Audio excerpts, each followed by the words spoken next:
جزى الله أصحاب النبي محمد جميعا كما كانوا له.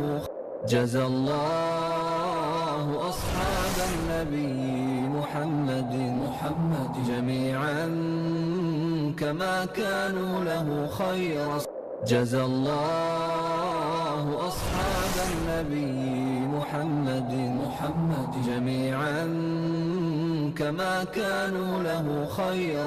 جزى الله أصحاب النبي محمد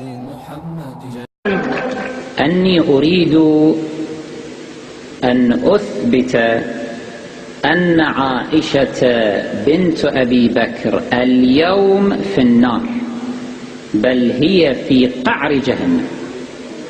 هذا الشعار الذي ترونه ليس مكتوبا من فراغ، هذا شعار ينبني على أدلة من الكتاب والسنة. خيرت القتال حاربين اطهر وليد حاربين الباري يلعن والأنام، الباري يلعن والأنام، كل من يضد الإمام لا هب ودع ولا حرام، لعن من خالف عليه لعن من. اسلام پر عمل کرنے والی پہلی جماعت اصحاب محمد رسول اللہ ہے، اور جب یہ ان کو گالیاں دیں گے اور لوگوں کے دل میں ان کے خلاف نفرت بھر جائے گی تو اسلام ہی ڈوب جائے گا، کیونکہ اسلام کو سب سے پہلے انہوں نے مانا تھا. تو یہ حقیقت میں قرآن کے دشمن ہیں، رسول اللہ کے دشمن ہیں، اسلام کے دشمن ہیں، احادیث رسول کے دشمن ہیں. جس نے نبی کو گالی دی تھی اس کی گالی کے جواب میں آسمان سے قرآن اترا تھا، تبت یدا ابی لہب وتب. یہ وہ دشمن گروہ ہے جن کی زبانوں سے فرعون محفوظ ہے، جن کی زبانوں سے قارون محفوظ ہے، جن کی زبانوں سے ابو جہل محفوظ ہے، جن کی زبانوں سے ابو لہب محفوظ ہے. اور اگر ان کی زبانیں دراز ہوتی ہیں وہ کائنات کے کسی کافر کے خلاف دراز نہیں ہوتی، محمد کی بیویوں کے خلاف دراز ہوتی ہے. کوئی آپ کی ماں کو گالی دے، کوئی آپ کے بڑوں کو گالی دے، آپ کے دل پر کیا بیتے گی؟ اگر غیرت ایمان ہے تو بتاؤ. خانوادہ رسول کو گالی دی جا رہی ہے، تمہارے اندر کوئی ماتھے پہ بل پڑا، کوئی غیرت جاگی؟ نبی کے صحابہ کی محبت کا سمندر تمہارے سینوں میں ٹھاٹے مار رہا ہے تو تم مومن ہو. اور اگر تمہیں فکر ہی نہیں ہے، جو مرضی عائشہ کو گالی دے جائے، جو اٹھے حفصہ کو گالی دے جائے، جو اٹھے ابو بکر عمر عثمان و معاویہ کو گالی دے جائے، تمہیں کوئی فکر نہیں، تو پھر اپنے ایمان کو پرکھ کے دیکھو تم مومن بھی ہو یا نہیں. جزى الله أصحاب النبي محمد جميعا كما جزى الله أصحاب النبي محمد جميعا كما كانوا له خير صاحبي. جزى الله أصحاب النبي محمد جميعا كما كانوا له خير صاحبي.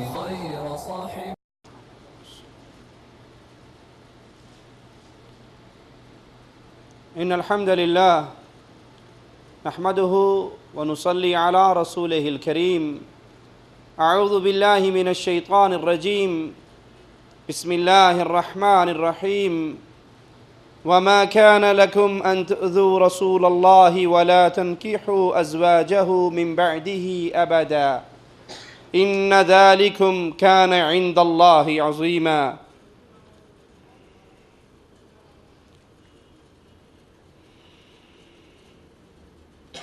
سیدہ کائنات سیدہ عائشہ رضی اللہ تعالی عنہا رسول اللہ صلی اللہ علیہ وسلم کی پیاری زوجہ، مومنوں کی ماں، اہل ایمان کی ماں،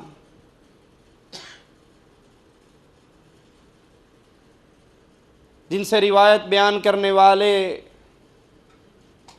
جب حدیث بیان کرتے تو کہتے کہ محبوبہ حبیب خدا سے میں نے یہ حدیث یوں سنی ہے، سیدہ کائنات جو دنیا بھر کی عورتوں میں، انسانوں میں رسول اللہ صلی اللہ علیہ وسلم کو سب سے زیادہ پیاری، پوچھنے والے کے جواب میں کہا، جب پوچھنے والے نے پوچھا کہ سب سے زیادہ محبت کس سے ہے، فرمایا عائشہ سے ہے رضی اللہ تعالی عنہا۔ سائل پھر پوچھتا ہے مردوں میں کس سے ہے، کہا عائشہ کے باپ ابو بکر سے ہے رضی اللہ تعالی عنہ۔ سیدہ عائشہ رضی اللہ تعالی عنہ 67 سال کی عمر میں 17 رمضان 58 ہجری امیر معاویہ رضی اللہ عنہ وارضاہ کے دور میں وفات پاتی ہیں، اس دنیا کو چھوڑ کر اللہ کی جنتوں کی طرف، اگلے جہاں کی طرف روانہ ہو جاتی ہیں۔ سیدنا ابو ہریرہ رضی اللہ عنہ وارضاہ سیدہ کائنات کا جنازہ پڑھاتے ہیں، اور آپ کے بھتیجے اور آپ کے بھانجے قاسم بن محمد، عبداللہ بن عبد الرحمن، عبداللہ بن عتیق، عبداللہ بن زبیر رضوان اللہ علیہم اجمعین، آپ کے یہ بھتیجے اور بھانجے آپ کو قبر کے اندر اتارتے ہیں۔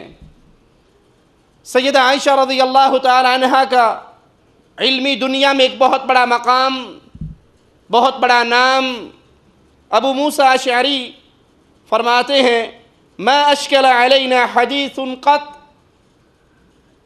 کوئی بھی حدیث سمجھنی ہمارے اوپر اگر مشکل ہو جاتی، کسی حدیث کی تشریح ہم جاننا چاہتے، کوئی مسئلہ ہمارے لیے مشکل ہو جاتا، تو پھر فسألنا عائشة إلا وجدنا عندها منه علما، ہم اپنی اس مشکل کو لے جا کر سیدہ عائشہ پر پیش کرتے اور وہاں سے ہمیں علم کے خزانے مل جاتے۔ نبی کے اصحاب، یہ وہ راز تھا رسول اللہ صلی اللہ علیہ وسلم سے سیدہ کائنات کی شادی کا، کہ وہ اللہ کے نبی کے سائے میں رہ کر 9 سال امام الانبیاء سے ڈائریکٹ اللہ کی شریعت کو سیکھا، دین کو سیکھا۔ پھر صحابہ گواہی دیتے ہیں اگر ہمیں بھی کوئی مسئلہ سمجھنے میں مشکل پیش آتی تو سیدہ کائنات سے سوال کرتے، اور سیدہ کائنات رضی اللہ تعالی عنہا کے پاس اس مسئلے میں ہم علم کا سمندر پاتے۔ امام زہری رحمہ اللہ فرماتے ہیں سیدہ عائشہ لوگوں میں سب سے زیادہ علم رکھنے والی۔ ایک اور تابعی کا قول ہے کہ میں نے بڑے بڑے اکابر صحابہ کو دیکھا، فرائض کے مسائل پوچھنے کے لیے وہ سیدہ عائشہ رضی اللہ تعالی عنہا سے سوال کرتے۔ ابو سلمہ عبد الرحمن فرماتے ہیں رسول اللہ صلی اللہ علیہ وسلم کی احادیث، فقہی آراء، آیات کی شان نزول اور فرائض کے بارے میں اگر سوال کرنے کی ضرورت پڑتی تو لوگ عائشہ سے سوال کرتے اور عائشہ ان کا جواب دیتی۔ اور سیدہ عائشہ جواب کیوں نہ دیتی جس کے بستر پہ قرآن اترتا؟ اس سے بہتر قرآن کی آیات کے نزول کو کون جانتا، اس کے شان کو کون جانتا جس کے بستر پہ قرآن اترا کرتا تھا رضی اللہ تعالی عنہا۔ سیدہ کائنات رضی اللہ تعالی عنہا حضرت عمر کے دور میں، حضرت عثمان کے دور میں باقاعدہ فتویٰ دیا کرتی، اور وفات تک لوگ ان سے دین اسلام کے بارے میں سوال کرتے رہے، اور وہ وفات تک لوگوں کو دین اسلام کی باتیں بتاتی رہی۔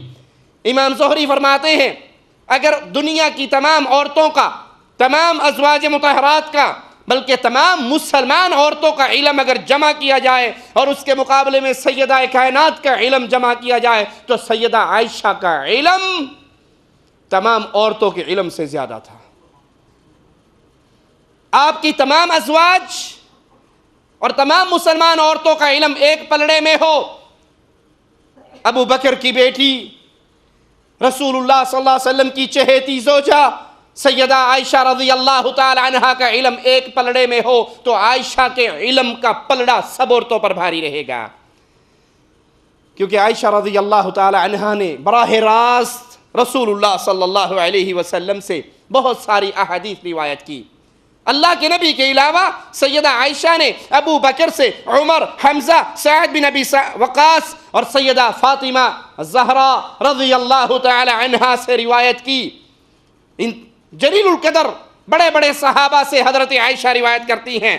امام ابن حزم رحمہ اللہ ان صحابہ کا جب ذکر کرتے ہیں جن سے کثرت سے احادیث روایت ہوئی تو 11 صحابہ کا ذکر کرتے ہیں اور ان کی روایات بھی بیان کرتے ہیں، اور حضرت عائشہ کی روایات بیان کرتے ہیں۔ سیدہ کائنات نے، سیدہ عائشہ نے 2210 احادیث رسول روایت کی ہیں رضی اللہ تعالی عنہا۔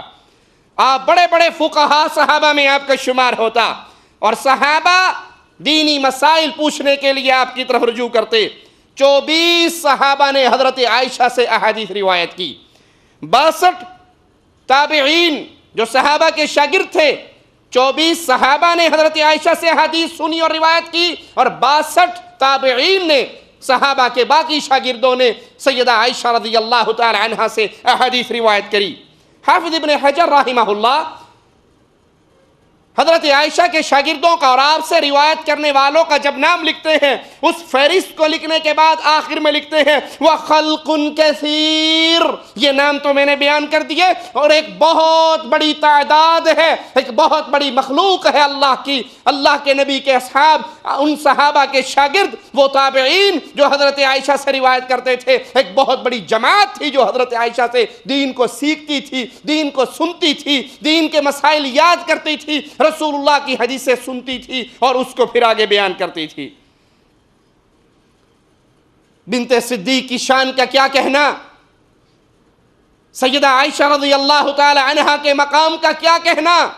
امام الانبیاء نے تو ایک حدیث یاد کرنے والے کے لیے، اس کو یاد کر کے آگے پہنچانے والا، جو ایک حدیث اللہ کے نبی کی سنے، یاد کرے اور پھر اس کو آگے پہنچائے، اللہ کے نبی کی دعا ہے اللہ قیامت کے دن اس کے چہرے کو روشن کر دینا۔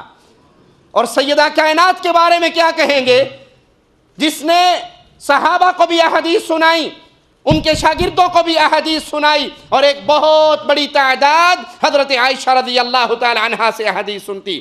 کثرت سے نبی کریم کی احادیث روایت کرنے والے صحابہ کے نام سنیے۔ سیدنا ابو ہریرہ رضی اللہ عنہ وارضا 5374 روایات انہوں نے بیان کی۔ سیدنا انس رضی اللہ عنہ وارضا 2686 روایات سیدنا انس سے مروی ہیں۔ عبداللہ ابن عباس رضی اللہ عنہما 2660 روایات، عبداللہ بن عمر رضی اللہ عنہما 2630، جابر بن عبداللہ رضی اللہ عنہما 2540، سیدہ عائشہ 2210، سیدنا ابو سعید سعد بن مالک 1170۔ یہ وہ 7 صحابہ ہیں جنہوں نے کثرت سے رسول اللہ صلی اللہ علیہ وسلم سے روایات نقل کی، احادیث روایت کی، اور پھر وہ علم، وہ نور، وہ احادیث امت تک پہنچی اور امت میں نشر ہوئی۔ آئیے حضرت عائشہ رضی اللہ تعالی عنہا کی روایت کردہ بعد احادیث جو خاص طور پہ عقائد سے متعلق ہیں اس پہ غور کرتے ہیں۔ کچھ گمراہ لوگوں کا عقیدہ ہے کہ انسان آخرت کے اندر اللہ کا دیدار نہیں کرے گا۔ یہ گمراہ فرقہ ہے جس کا یہ عقیدہ ہے، اور حقیقت کیا ہے کہ انسان دنیا کی آنکھ سے دنیا کے اندر رہتے ہوئے، دنیا کی آنکھ سے دنیا میں رہتے ہوئے اپنے اللہ کو نہیں دیکھ سکتا۔ موسیٰ علیہ السلام نے یہی ڈیمانڈ کی تھی، مالک نے فرمایا تھا لن ترانی، تو مجھے نہیں دیکھ سکتا، لیکن آخرت میں جب اللہ کے دیدار کا سوال امام الانبیاء علیہ السلام سے ہوا تو آپ علیہ السلام نے پوچھا مجھے یہ بتاؤ کیا تم 14ویں کے چمکتے ہوئے چاند کو دیکھنے میں کوئی مشکل محسوس کرتے ہو؟ کہا نہیں ہے اللہ کے نبی علیہ السلام،